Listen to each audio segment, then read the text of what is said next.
Rapido workout ಆಗುತ್ತಾ ರ್ಯಾಪಿಡೋಲ್ಲಿ? ಅದೆಲ್ಲ ಕಿಲೋಮೀಟ್ರಿಗೆ ಹೆಚ್ಚು ಕಮ್ಮಿ ಒಂದು 10 ರೂಪೀಸ್ ಸಿಗುತ್ತೆ. ಕಿಲೋಮೀಟ್ರಿಗೆ 10 ರುಪೀಸು.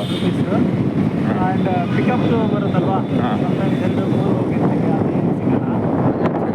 ಪಿಕಪ್ ಹೋಗೋ ಕಿಲೋಮೀಟ್ರ್ ಸಿಗಲ್ಲ. ಬಟ್ ತಿಂಗಳೇ ಎಷ್ಟು ಇದು ಮಾಡ್ತೀರಾ, ಅರ್ನ್ ಮಾಡ್ತೀರಾ ಪಾರ್ಟ್ ಟೈಮಲ್ಲಿ? ಆ ಟೈಮಲ್ಲಿ ಒಂದು 20,000 ಸರ್.